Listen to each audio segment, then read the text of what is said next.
You hear many scary stories throughout your lifetime. Most, if not all, are just things said to make you scared of doing certain things.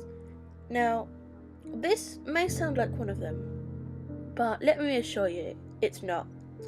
What I'm about to tell you is a true story, one I heard many years ago and never really believed until recently.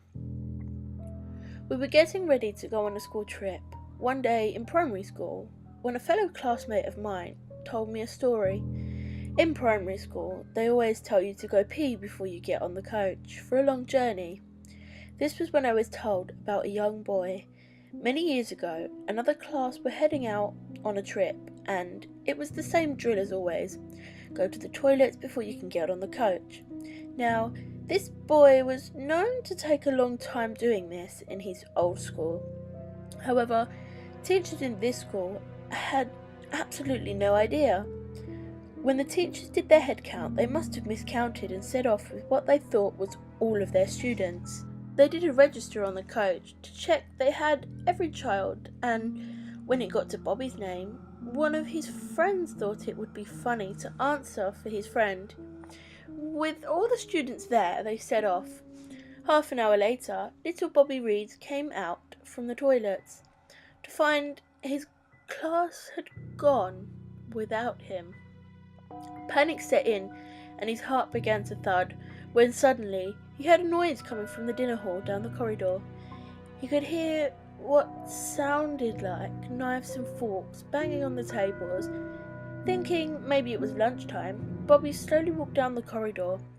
As he approached the dining hall, the banging stopped.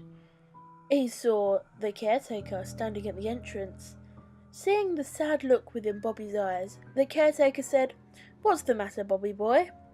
To which Bobby explained how his class had left without him, and how he thought he heard what sounded like knives and forks banging on tables. He began to hear them again and looked around to seek any movement. He turned around to see the caretaker had vanished. His eyes then fixed gazing upon the dining hall as the noise grew louder and louder.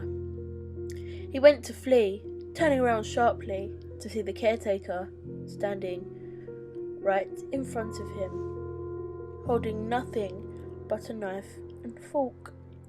He grinned at Bobby from ear to ear and chopped him up into tiny pieces, and then proceeded to bury little Bobby Reed's, well, what remained of him, in a flower bed in a smaller area of the playground. Now, you may say this is just one of those stories to stop children from hanging around in the toilets before a school trip, and I too was one that believed that until lately. I was up late one night listening to scary stories when I remembered this one. I guess curiosity got the better of me because I decided to do an internet search for Bobby Reed's. After a bit of digging, well, quite a lot actually, I stumbled across something that almost made my heart stop.